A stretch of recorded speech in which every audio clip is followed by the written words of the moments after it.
اللہ رب العزت کلام مجید میں ارشاد فرماتا ہے وَمَا أَرْسَلْنَاكَ إِلَّا رَحْمَةً لِلْعَالَمِينَ، اے حبیب ہم نے آپ کو سارے جہان کے لیے رحمت بنا کر کے بھیجا۔ اللہ رب العزت نے ہر قبیلے اور ہر خاندان سے ایک ایک نبی کو چنا۔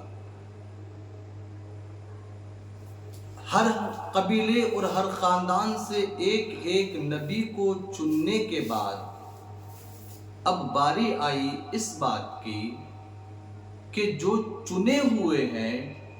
ان میں سے کس کو چنا جائے۔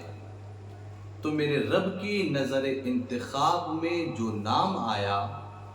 وہ نام ہے محمد الرسول اللہ صلی اللہ تعالی علیہ وسلم۔ یعنی اللہ نے ہر قبیلے اور ہر خاندان سے انبیاء علیہ السلام کو چننے کے بعد ان سب میں جس کو چنا وہ ہمارے نبی صلی اللہ تعالی علیہ وسلم ہے۔ اسی وجہ سے ہمارے نبی کو مصطفیٰ کہا جاتا ہے، اور مصطفیٰ کا معنی آتا ہے چنی ہوئی ذات۔ اور صرف ہمارے نبی کو نہیں چنا، جب نبی کو چنا تو ساتھ میں ہمیں بھی چن لیا اور ہم لوگوں کو امت مصطفیٰ بھی بنا دیا ہے۔ تو بھائی صاحب چنے ہوئے لوگ ہیں ہم۔ لوگ کہتے ہیں کہ فخر نہ کرو بھائی صاحب، ہم فخر کیوں نہ کریں کہ جب ہم نبی کے نبی ہمارا ہے، تو یہ تو بڑا فخر کی بات ہے کہ ہم لوگ چنے ہوئے ہیں اور نبی کی امت میں ہیں۔ تو اللہ نے ہر قبیلے اور ہر خاندان سے انبیاء علیہ السلام کو چنا، اور ان تمام نبیوں کا سردار اللہ رب العزت نے ہمارے حبیب ہمارے نبی صلی اللہ تعالی علیہ وسلم کو ان تمام نبیوں کا سردار بنایا۔ خلق سے اولیاء، اولیاء سے رسول، اور رسولوں سے اعلیٰ ہمارا نبی۔ میں آپ کو بتاتا ہوا چلوں، جو لوگ یہ بول رہے ہیں کہ معاذ اللہ رب العالمین نبی مر کر کے مٹی میں مل گئے، یہ نبی کسی چیز کے مالک و مختار نہیں، ہم لوگوں کا عقیدہ یہ ہے کہ ہمارے نبی صلی اللہ تعالی علیہ وسلم اپنی قبر میں زندہ ہیں۔ حدیث بخاری شریف کی حدیث پاک ہے، اللہ کے رسول صلی اللہ تعالی علیہ وسلم ارشاد فرماتے ہیں ان اللہ حرم علی الارض ان تأکل اجساد الانبیاء فنبی اللہ حی یرزق۔ اللہ نے زمین کے اوپر یہ حرام کر دیا ہے کہ وہ انبیاء علیہ السلام کے جسموں کو کھائے۔ انبیاء علیہ السلام اپنی اپنی قبروں میں زندہ ہیں اور انہیں وہاں پر رزق پہنچایا جاتا ہے۔ ایک دوسری روایت میں اللہ کے رسول صلی اللہ تعالی علیہ وسلم ارشاد فرماتے ہیں ان للہ ملکا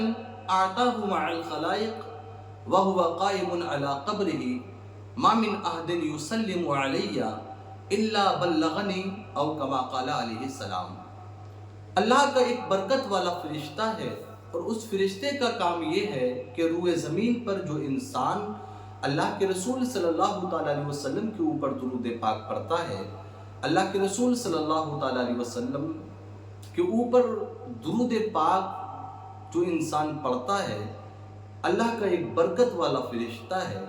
اور اس فرشتے کا کام یہ ہے کہ وہ تمام لوگوں کے درود پاک کو اللہ کے رسول صلی اللہ تعالی علیہ وسلم کی بارگاہ میں پیش کرتا ہے۔ بھائی صاحب وہ ایک فرشتہ ہے جو نبی کا امتی ہے، نبی کا کلمہ پڑھنے والا ہے، اللہ نے اس کو اتنی قوت، اتنی سماعت عطا فرمائی ہے کہ وہ ایک وقت میں ہندوستان کے لوگوں کا بھی درود پاک سنتا ہے، پاکستان کے لوگوں کا بھی درود پاک سنتا ہے، پوری دنیا کے گوشے گوشے سے ہر انسان کے درود پاک کو سن کر کے وہ اللہ کے رسول کی بارگاہ میں پیش کرتا ہے۔ میں آپ کو بتاؤں، سمجھنے والی بات ہے